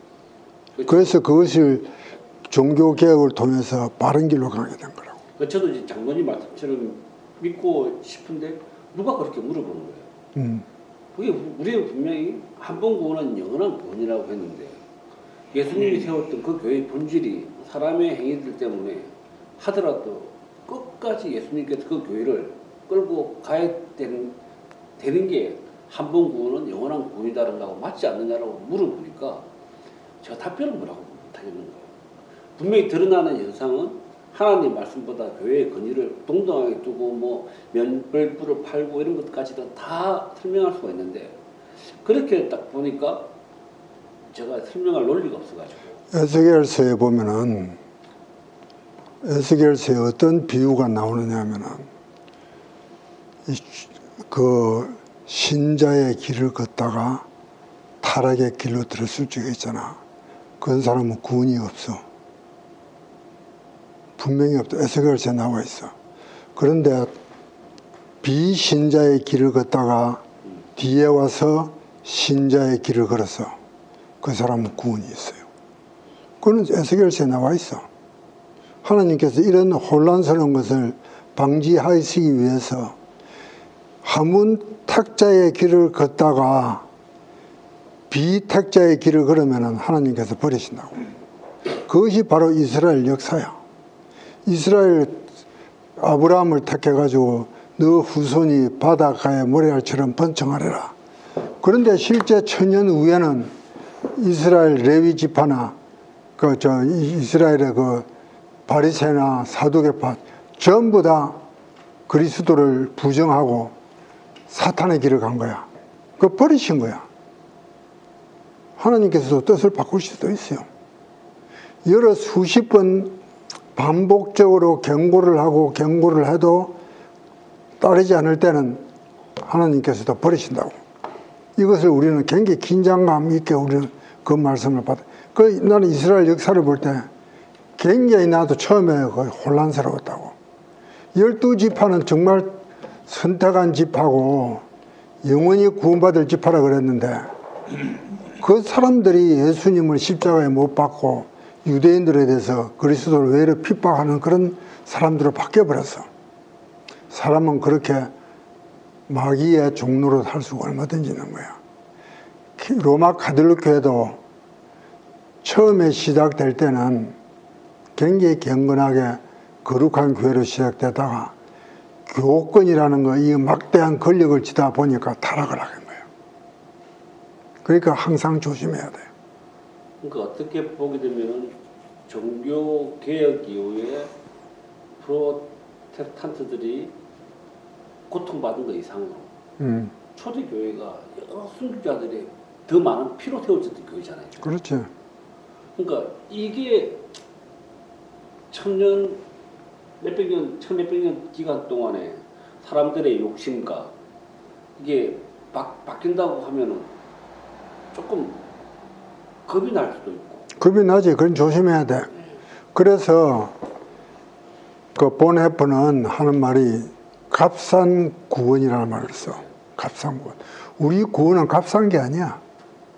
굉장히 우리는 구원을 유지하기 위해서 조심해야 되고 하나님의 은총을 구해야 되고 항상 우리는 긴장해야 된다고. 지난번에 목사님께서 지금 딱 장로님 말씀하신 그 같은 설교 말씀을 한 달이나 한 달 반쯤 전에 했거든요. 저는 너무나 이렇게 딱 와닿았는데 사무실에 갔는데 오늘 목사님 말씀 너무 했다. 그때가 이제 목사님 설교하실 때 하나님께서 구원을 우리를 하더라도 분명히 우리에 대한 재가는 우리가 져야 된다부터 하면서 이제 쭉 설명하는데 너무 와닿았는데 너무 이제 우리가 값싼 은혜에 대해 가지고 알게 모르게 습관이 되어 있지 않느냐. 하나님께서 우리 죄를 다 예수님께서 우리 죄를 다 집어 감당하셨는데 왜 그 죄에 대한 책임을 내가 져야 되나? 근데 돌이켜 생각을 해보니까 저도 누군가한테 이제 거짓말한 게 있어요. 근데 이제 그걸 이제 하나님께서 회개 기도를 하고 회개를 하고 나게 되게 되면 마음이 되게 편안한데 이 사람한테 내가 거짓말했던 내가 왜 그때 거짓말한 게 들킨다고 하면 되게 부끄럽고 쪽팔리잖아요. 근데 그걸 그것까지도 내가 솔직히 내가 그때 거짓말했다라고 하는 그 감당까지도 감당하겠다고 해야 이제 진정한 회개가 되는데 값싼 은혜가 되게 되면 하나님께서 용서해 주셨으니까 내가 이 사람한테 거짓말했던 것들을 내가 쪽팔림을 무릅쓰고 다시 고백할 필요가 없는 거예요. 용서 다 주셨으니까. 그러니까 그때 목사님의 설교에 저는 키포인트가 그런 쪽에 되게 와닿았는데 그걸 듣고 사무실에 가니까 계속 어렵다. 오늘 말씀이 이해가 안 된다. 그런데 우리가 세상에서 범죄하잖아. 상대방한테 해를 끼친 거야. 물론 그 사람한테 가서 화해를 해야 돼. 그런데 누구한테 더 큰 죄를 저지르느냐? 우리는 하나님한테 더 큰 죄를 저지른 거예요. 그래서 다윗이 바세바를 그렇게 범하고 난 다음에 시편 51편 그 회개 내용을 보면은 희한한 표현이 나와. 내가 여호와께만 범죄했다는 거야. 여호와께만 범죄해서 우리아나 바세바한테는 범죄는 말이 안 나와. 왜 이런 사상이 있냐면은 하나님께서 살인하지 말고 간음하지 말라 그랬으니까 그 원칙은 하나님께서 정해준 원칙이에요. 그 하나님께서 정해준 원칙을 내가 깨버린 거야. 그러니까 우리는 하나님 앞에 더 큰 범죄를 저지른 거야. 물론 그 사람들한테 가서 잘못을 회개하고 화해를 해야 돼. 그래서 형제들끼리 싸우고 나면은 불화가 있으면은 먼저 화해를 하고 와서 나한테 제사를 지내라. 그러니까 우리가 범죄하면은 범죄의 주 대상은, 우리가 실수한 대상은 하나님이에요. 그렇게 하면은 좀 이해가 될 거야. 또 한 책임을 져야 되잖아요. 그죠? 책임은 져야지. 근데 그거는 내가 책임질 수 없는 것도 있어. 그때는 하나님한테 무조건 매달아요. 이미 그 사람이 죽었다거나 내 능력이 안 되다거나 그건 우리 안에 이미 죽어버렸잖아. 그 어떻게 책임질 거야? 그거 이제 뭐 저도 사실은 되게 간과했던 내용들이고 책으로나 이런 것들은 값싼 은혜가 어떤 거다라고 하는 것들이 다 알고 있는데 실제로 우리 삶에 적용하려고 하게 되면은 아까처럼 제가 말했던 그런 케이스에 내가 하나님께 기도하고 회개했다고 하면은 마음이 편안해지는 거야. 진작 이 사람한테는 내가 거짓말했던 것들에 대한 내가 져야 될 책임들을 그냥 잊어버리더라고요. 근데 그거는 진짜 진정하게 그건 보니까 그건 진정하게 회개가 된 게 아니더라고요. 그 하나님께 다 용서해 주셨으면은 예를 들어 가지고 내가 살인을 저질러 가지고 감방에 가야 되는데 그걸 누군가가 사면을 줬다고 하게 되면 내가 죽인 사람의 그 가족들한테 가가지고 사죄를 하고 이게 하나가 이게 회개인데 우리는 하나님께 기도하고 회개받았다는 걸 끝내버리고 이 사람한테 가가지고 내가 잘못했던 것들은 그건 당연히 내가 해야 될 책임인 것 같아. 이게 진정한 회개인 것 같은데 이게 빠져버리니까 아마 크리스찬들이 요즘 세상 가운데서도 많이 욕먹는 게 그런 게 아닌가. 예전에 그 밀양이라는 영화 나왔을 때도 그런데 여기서 우리가 의미를 바로 알아야 되는 게 칭의의 의미를 바로 알아야 돼요. 칭의라는 뜻이 뭐냐면은 우리는 원래 죄인이야. 그렇죠. 죄인인데 하나님께서 너 죄 없다 인정해 줄게. 인정해 주는 거야. 그러나 우리의 죄의 본성은 그대로 있는 거야. 너를 갖다가 법정에서 집행유예를 때려준 거야. 그러니까 너는 원래 죄인인데 죄인으로서 어렵다고 인정을 해 줄 테니까 이제는 죄에서 떠나라는 뜻이야. 그것이 성화의 단계라고. 칭의는 우리가 의인이 됐다는 말은 아니야. 그렇죠.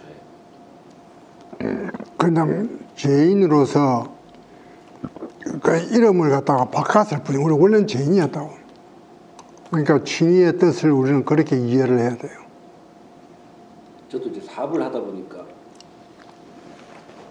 비유를 그렇게 들었거든요. 똑같은 회사를 두고 경쟁을 하는데 한쪽은 삼성이야. 근데 그 삼성에 일하는 직원은 나보다 능력이 더 떨어지는데 삼성이라고 하는 거 포장을 가가지고 고객한테 나는 삼성이야 하게 되니까 이 사람의 무능력함이 다 뭉치는 안 보이는 거예요. 삼성은 잘. 그래서 저는 직접 가게 되니까 나를 하나하나 다 까보니까 나의 장점과 무능력이 다 까발려지는데 아 이게 칭의가 결국 이런 거구나. 우리의 죄성과 이런 것들은 그냥 그렇게 생각하는 어떻게 보게 되면 예수님의 브랜드를 가지고 나가는 거잖아요. 그렇게 생각하는 것도 은혜야. 지금 우리가 이제 또 이야기가 좀 옆으로 나왔는데 그 터툴리안에 대해서 잠깐 이야기했죠.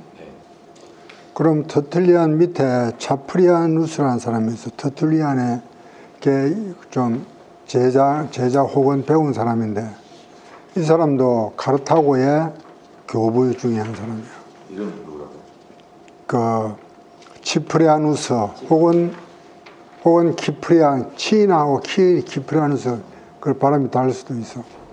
이분이 이분의 그 영향력은 캐톨릭에서 굉장히 좋아하는 주장을 했어. 그 교회에서 감독과 장로와 집사의 서열화를 딱 시키다. 그러니까 캐톨릭에서 굉장히 좋아하는 사람.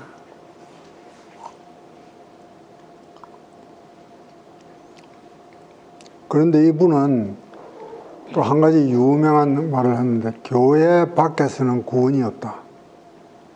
우리는 교회 안으로 들어와야 된다. 아주 중요한 교회에 대해서 개념을 설명을 잘하는 분이야. 교회 밖에는 구원이 없다. 구원이 없다.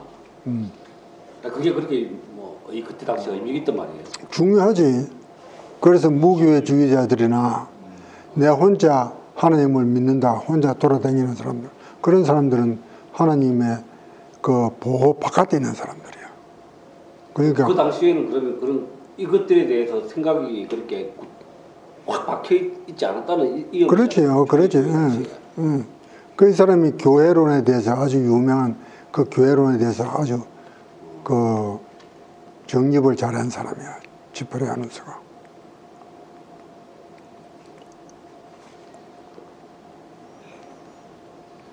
그 대신 카톨릭에서는 참 좋아해. 그럼 이 사람이 카르타고 사람이야. 그러니까 시기가 이제 대충 언제쯤 돼요? 이 사람이 AD 200년에 태어나가지고 AD 258년에 돌아가셨어. 그럼 오리겐이랑 비슷한 시대에 비슷한 시대야. 오리겐은 185년에서 253년에 돌아가죠. 비슷한 시대야. 거의 중복이 돼. 터툴리안도 같이 중복이 되고. 그럼 예수님 사후 한 200년까지도 이렇게 교회 안에 교회론이라고 하는 것들이 체계적으로 정립이. 그때는 아직도 교회가 그 형태가 안 갖춰져 있었어. 교회 직제도, 교회 직분도 아직까지 그냥 확실하게 서 있지도 않고, 이것이 로마 캐톨릭에 가면서 너무 철옹성으로 만들어져 버렸지. 그럼 그 당시에도 한 200년 그 전까지도 무교주의자들은 아니, 교회는 있었어요. 그런데 자유롭게 모였어요. 어떤 집안에서 모일 수도 있고, 야외에서 숨어서 공동묘지에서 모일 수도 있고, 혹은 지하실에서도 모이고, 어디서나 모였다고. 그런데 그런 사람들이 모여서 예배 드리는 모습을 보면은 주일은 꼭 모여서 오전 예배가 있고 저녁 예배가 있었대. 오전 예배는 모여서 서로 음식을 갈라 먹고 서로 공동생활을 했어. 그래서 그것이 참 아름다운 모습이었어. 그리고 저녁 예배는 주로 설교 말씀을 듣고 기도하고 찬송하고 그런 집회를 가졌대. 그래서 우리 기독교는 이게 공동체 의식이 참 강하거든. 그 모이라는 거야. 예수님께서도 내내 모여서 한 거예요? 아니면 주일날? 주일날, 일주일 내내 그 자기 생업도 있어야 되고 하니까. 그러니까 우리 예수님께서도 모이라는 거야. 두세 사람이라도 모이라. 그래 모여서 내 이름으로서 성도로 서로 친하고 나를 찬양하고 예배를 하라. 그런데 오늘날 시대는 너무 개인주의로 바뀌어버렸어. 그래서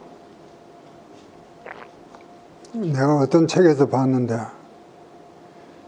그 정념이라는 단어가 나와. 정념. 이 정념이라는 단어는 뜻이 뭐냐면은 우리 육체의 염려야. 육체의 염려가 우리를 비신앙으로 끌고 가는 거야. 그리고 무정념, 이 정념에서 이 해방되어 나오는 거. 이게 보면은 성경에 기록된 정념의 가지수가 약 280가지인가 그래. 성경에 있는 대로 다 끌고 모은 것 같아. 그리고 또 덕에, 성경에서 말하는 덕에 나타나는 것이 약 230개인가 그래. 다음번에 내가 그거 필요하면 저 사진 찍어가지고 보여줄게. 거기에 어떤 글이 나오냐면은 혼자 식사하는 것이 정념에 들어가. 혼자 식사하는 것이 나쁘다는 거야. 다시 말해 내 개인적으로, 그러니까 같이 우리 성도들은 같이 모여서 즐거움을 같이 하고 같이 모이라는 거야. 내 혼자 다 혼자 떨어져 나가는 것은 그것은 마귀가 하는 짓이야. 그렇게 그때 교회는 그렇게 모이기를 좋아했다고. 그 다 교회의 원시적인 교회의 시작당이었어. 그러니까 그런 데서 그런 모임을 예사로 생각하고 나는 내 혼자 잘 믿으란다 그러고 혼자 돌아다니는 것은 하나님의 보호에서 제외된다는 그런 뜻이야.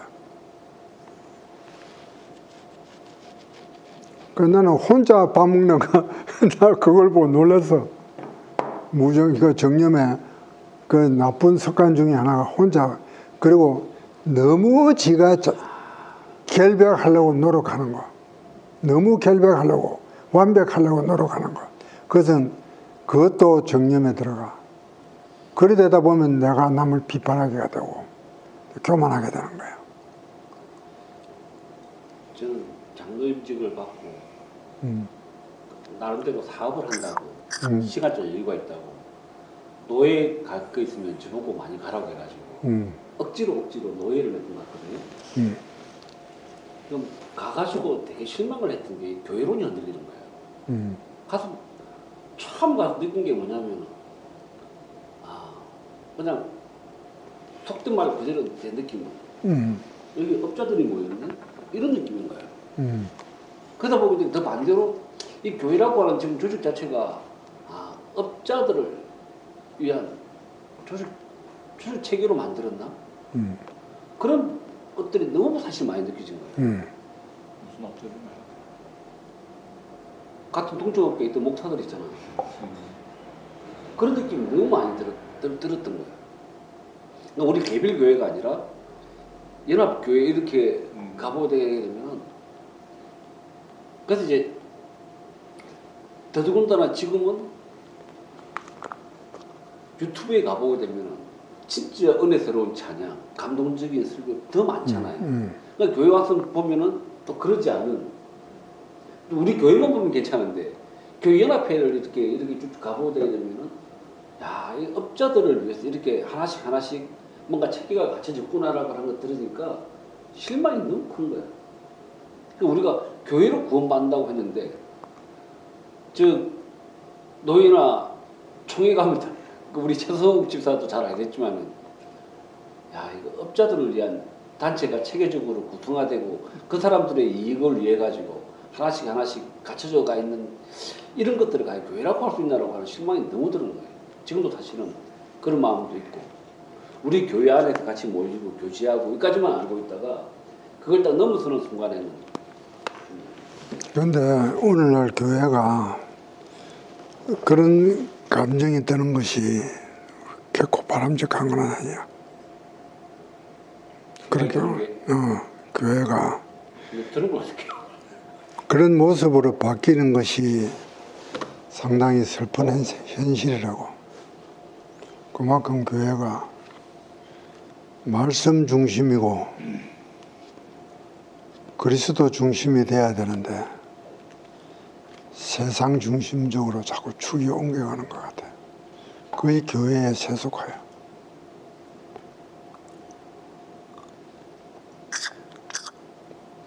그래서 아까 제가 질문이 그거였거든요. 제가 지금 느끼는 그런 것들처럼 그 초대교회 당시 200년 안에도 교회 밖에는 구원이 없다 이 말씀을 딱 했는데 이게 그냥 센세이션으로 들린다고 하니까 그만큼 교회를 중요시 여겼다는 말이지. 그만큼 그러니까 교회 사적으로 볼 때 이것은 상당히 중요한 발언이었다. 그렇게 이야기하는 거지. 그렇게 우리가 받아들여야지. 그 당시 이 말씀 자체가 그것이 남들 앞에 얼마만큼 반향을 일으키는지는 모르겠어요. 지나가서 보니까 교회 사적으로 보니까 이 말씀은 굉장히 중요한 말씀이었구나. 우리가 요한복음 1장 1절에 태초에 말씀이 계시는 말씀이 혹시 이게 그때 우리는 아주 단순한 한 문장처럼 보이지만 그 당시에 그리스 철학이 깨있던 사람들은 그게 세계관을 뒤집는 진짜 혁신적인 그럼. 그런 사상이라고 얘기했죠. 저는 이 말씀도 이제 그렇게 사람들한테 이 말을 하는 동시에 그냥 200년 동안 가지고 있던 생각들이 확 뒤집어졌나라고 했던 의문을 갖고 있습니다. 그럼 창세기 1장 1절은 더하지. 태초에 하나님이 천지를 창조하시니라. 이런 거대한 선언은 인간으로서 도저히 상상도 할 수 없는 이야기야. 인간의 머리로서는. 잠깐 찾아봤더니 이 당시 이단이나 분파들이 많아가지고 교회가 깨질기 처하니까 이런 얘기가 나왔고, 그다음에 특히 박해가 심해지니까 신앙을 버렸던 배교자들이 많았대요. 그래서 그 사람들을 다시 교회로 돌아오게 바라는 입장에서 그런 배경에서 이런 얘기가 나왔어요. 그럼 생각들이 잘못되어 있었던 게 아니고 그 당시가 막 교회가 깨지고 도망가고 하니까 네, 압박도 심하고 그렇지. 그래서 배교자 생겨보니까 얘 받아들일까 말 거냐 할 때 교회 안에만 구원이 있다 하니까 들어와라. 교회 일치를 강조하기 위해서 나온 거죠.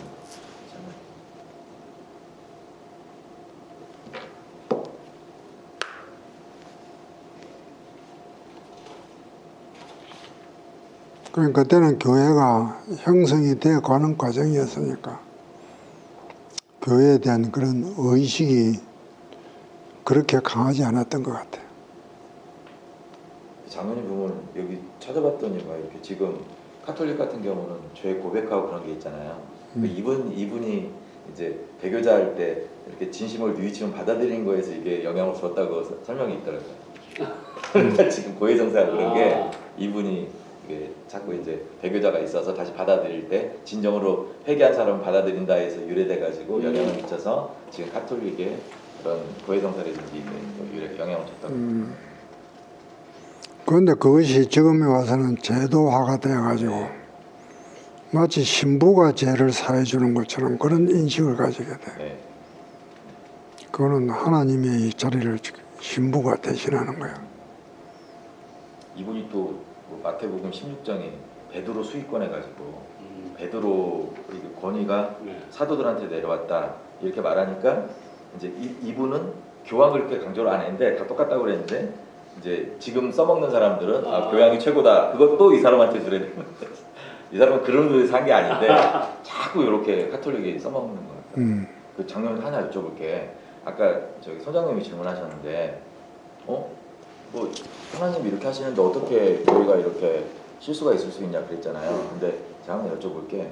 처음에 이제 그 사도 쪽에서부터 지하교회가 온 다음에 뭐 국교회도 되기도 하고 로마 제국 때는 잘 됐는데 그 다음에 서로마 멸망한 다음에는 사실은 공백 상태였잖아요. 그 다음에 800년도 될 때 교황권하고 황제권하고 이렇게 되면서 지금 오늘날의 그 카톨릭이라고 불리는 그게 된 거거든요. 카톨릭이 정통이라고 말하는 게 아니더라고 이 근거로 주장하는 분도 있어요. 끊겼다가 800년도 되면서부터 그 카톨릭 교황하고 짝짝 해가지고 교황도 힘이 세지고 오늘날처럼 그렇게 됐다고 얘기해서 카톨릭이 큰 집이다 이걸 거부하는 사람들이 있어요. 그렇게 주장하는 분들이 있어요. 그럼 그렇게 말하는 분들은 초대교회와 중세교회는 좀 다르다. 그렇죠. 이렇게 800년도부터 된 거는 네. 진해가 어떤 정치적인 걸로 이렇게 해서 아마 장로님이 잘 설명해 주실 것 같은데 그런 의견 주장하시는 분들. 그런 가톨릭의 역사에서 교황하고 국왕하고 굉장히 권력 암투가 심해서 네. 그것이 대표적인 게 카노사의 굴욕이야. 카노사의 굴욕이란 말 들어봤어? 저기 영국 존 왕이 가서 응. 교황 사자한테 무릎 꿇고 하여튼 그 말씀하시죠. 눈 속에서 바깥에서 우리 삼준도하고 비슷하더라고요. 느낌이. 우리 삼준도의 굴욕과 비슷하게 보이는. 그게 무슨 말이야? 우리 저기 병자호란 병자호란 때 나가서 우리 인조 인조가 가가지고 황제도 아니고 그 장군 밑에서 이 머리 쪼아리듯이 그러니까 이 왕이 교황한테 머리 쪼아린 것도 아니고 교황이 보낸 사자 특사 앞에 무릎 꿇고 하는 거 똑같은 굴욕이더라고요. 그러니까 아까 그래서 이제 카톨릭의 뭐 영성이라 그런 얘기도 있잖아요. 카톨릭 뭐 기독교 이렇게 있을 때 초대교회에서 이렇게 어떤 신학이나 그런 게 형성되는 과정 중에 있었던 것들은 사실은 카톨릭이라고 하기보다 그냥 기독교 형성과정이라고 보면 좋을 것 같고 제 생각에는 뭐 800년도 이후에 뭐 제도화가 되고 정치 세력화가 되고 막 오늘날에 우리가 많이 달라진 것 같은 경우는 진짜 그 카톨릭이고 그래서 그렇게 우리가 카톨릭을 받으니까 말 거냐를 기준으로 할 때 초대교회 형성된 그거는 공통 기독교고 리폼드라는 거는 다시 우리가 초대교회 성경 중심으로 가자 그렇게 생각되는 거고 그래서 우리가 뭐 카톨릭을 본받지 말라고 하는 거는 800년도 이후에 제도화되고 그런 것들이고 기존에 있었던 것들은 기독교 공통이고 하니까 당연히 수용해야 되고 구분해서 생각할 필요도 있는 것 같아요. 어떤 면에 대해서는 지금 집사님 말씀하신 것들이 제가 좀 차용을 하자면 지금 그런 식으로 좀 막 물어보는 받을 때 뭐 깊이가 어디까지 모르지만 집사님이 설명했던 대로 하게 되게 되면 조금 더 쉽고 설명이 될 수 있을 것 같은 느낌이 들어요. 네. 그리고 이제 제가 이렇게 좀 민감하게 물어봤던 것들은 뭐냐면 저는 이제 우리 담임 목사님의 그런 성경이나 이런 것들 신앙이라는 되게 좋아하고 하게 되는데 조금 그래 했던 게 아마 교회 처음 오시고 얼마 안 돼가지고 저도 그거 갔다 왔거든요. 카톨릭에서 하는 영성 그 테레스 디아스 카톨릭에서 이제 유래가 됐는데 카톨릭에서 하는 건 아니지만은 3일 동안에 우리가 성령 체험을 하는 그런 2박 3일 동안에 그 스페니시로 테레스 디아스 TD라고 해가지고 우리 교회 많은 사람들이 갔다 왔거든요. 갔다 왔는데도 초교파적인 건데 너무 적응이 안 돼가지고 힘들었던 기억이 좀 있었어요. 그래서 약간 그래서 카톨릭의 영세 뭐 이런 말씀하시는데도 조금 내가 좀 캐스천 마크를 가지고 좀 우리가 이 영성이라는 것을 이해를 하려면 우리 인간은 영과 육으로 갈라져 있잖아요. 지금 현대 사회는 육이 지배하는 사회야. 하나님께서는 처음에 우리 인간을 만드실 때 우리 영이 육을 지배하도록 만들어졌는데 노아 홍수 이후로부터 육이 영을 지배하는 이런 타락한 사회 인간으로 바뀌어버렸어. 특히 요즘 사회는 육이 영을 더 지배하게 돼. 그 영이라는 단어 자체가 생소하게 들려. 마치 내가 아까도 우리 그 공부에서 이야기했지만 두 눈 가진 사람이 한 눈 가진 사람들 사회에 들어가면 병신 노릇을 하는 거야. 실제 우리는 오늘날 우리 사회, 우리가 성도로는 영이 지배하는 그런 영이 육신을 지배하는 그런 삶을 살아야 되는데 육신이 영을 지배하고 있는 거야. 결국 우리의 신앙은 영이 지배하는 단계로까지 우리는 신앙의 삶이 바뀌어야 되는 거예요. 이것이 그 과정까지 가는 데가 그 과정까지 우리가 어떻게 영이 지배하는 그런 신앙의 단계까지 올라갈 것이냐. 그것을 잘 설명하는 책이 이 책이야. 그런데 이 책을 한번 읽어보라는 거야.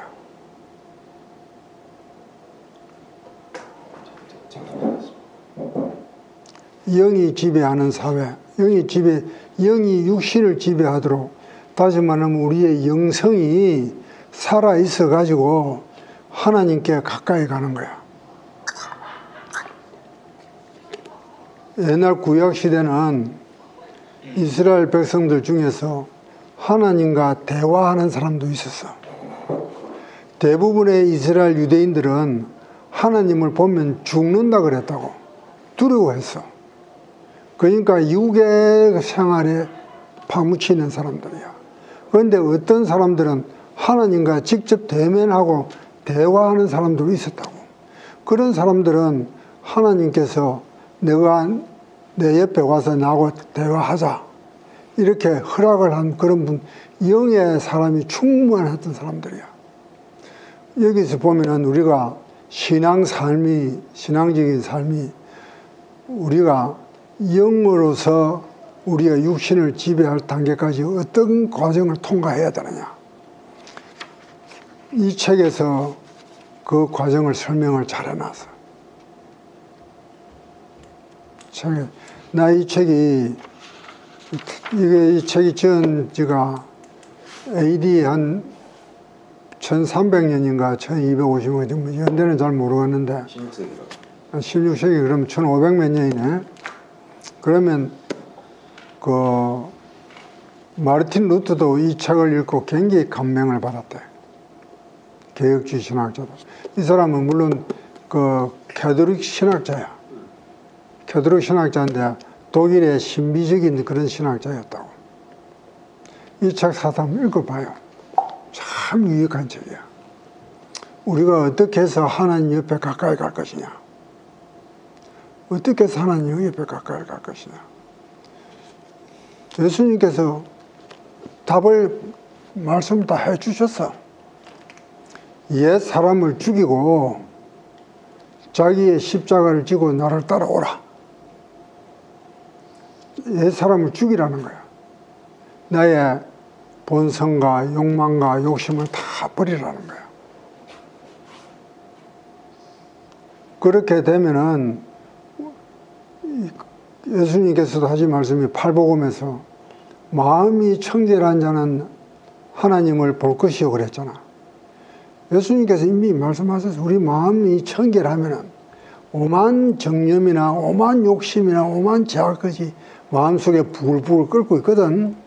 이런 것을 싹 치워버리고 나면은 네가 하나님을 볼 수 있다는 이야기야. 이것이 영성의 단계로 들어가는 거야. 이게 완덕의 단계로 들어가는 거야. 하나님과 얼마나 가까이 가는 거야. 우리가 그렇게 신비적인 거, 이상한 거 그런 게 생각할 필요가 없어. 우리 마음을 정리하고 깨끗하게 하면은, 청결하게 하고 정결하게 하면 하나님을 볼 수 있다 그랬는데, 그것이 이제 여기서 그렇게 가르치는 거야. 아까 우리의 몸을 영과 혼과 육으로 볼 거냐, 영혼과 육으로 볼 거냐. 우리 아마 개혁주의는 그 목사님께 여쭤보니까 이분법으로 보더라고요. 영혼과 육체. 그래서 육에 속한 사람, 뭐 영에 속한 사람 이렇게 보는데 하도 이제 고민이 많이 되고 해가지고 옛날에 헬라어 원문이 어떻게 되냐고 보니까 우리가 번역하는 육에 속한 사람도 헬라 본문에서는 혼에 속한 사람. 그러니까 저는 이제 어떤 생각을 했냐면은 불교하고 기독교하고 이렇게 어떻게 다를까 봤을 때는 육이 우리의 뭔가 지배한다 이런 생각은 못했고 영은 무조건 내부에서 들어온다. 그러니까 이제 이게 하나님의 영이 들어오느냐 사탄의 영이 들어오느냐 저는 이렇게 봤고 그래서 불교는 어떻게 하면 그걸 이제 비우는 쪽으로 가야 되는 거고 기독교에서는 그게 외부에서 하나님의 영이 내 안에 거주할 수 있게끔 그게 나는 영이라고 생각을 뭐 잘못됐는지 모르겠는데 그러니까 지금 자꾸 이게 아직까지 그 단지 목사님께 물어봤을 때 하고 내가 가지고 있던 의문이 100% 아직 해소가 안 된 게 저는 이제 사람은 영과 혼과 육으로 구분되어 있다라고 이렇게 보니까 모든 것들이 좀 편하게 이렇게 말씀이 와닿는데 목사 우리 개혁주의에서는 영혼과 육체로 이분법으로 하니까 조금 안 맞는 게 있어가지고 저는 이제 이쪽을 약간 지지하는 편이었거든요. 그래서 이제 계속 찾아보니까 육에 속한 사람은 내가 육체가 우리의 정신을 지배하는 건 아닌데 우리는 영혼과 육체로 나눠버리고 약간 대조적으로 이야기를 하다 보니까 그래서 헬라어 원문에는 이런 것들이 혼에 속한 사람, 재성에 빠져 있는 사람을 그냥 우리가 번역할 때 육에 속한 사람으로 번역을 했는데 우리는 번역뿐만 보니까 육에 속한 사람은 그럼 우리 육체가 우리 영혼을 지배하는 근데 육체는 죽어 없어지잖아요. 그러면은 그럼 죽어 없어지게 되게 되면은 우리는 벌써 이제 우리 죽음과 동시에 내 육체에 속해 있던 그 나쁜 그건 다 없어지는 거냐? 이제 이렇게까지 가버리니까 저는 이제 좀 이해가 안 돼가지고 영과 혼과 육은 좀 삼분법으로 돼 있다는 걸 기준을 전제를 놓고 하니까 우리 목사님이나 개혁주의에서 설명하는 것들하고는 전혀 어긋나지가 않고. 그런데 우리는 우리 성경적으로 우리 육신을 볼 때는 육신은 고귀한 거예요. 굉장히 귀한 거라고. 굉장히 귀한 거야. 하나님께서 우리 육신을 창조하시고 우리 육신에다가 하나님의 거룩한 모습을 우리한테 담아놨거든.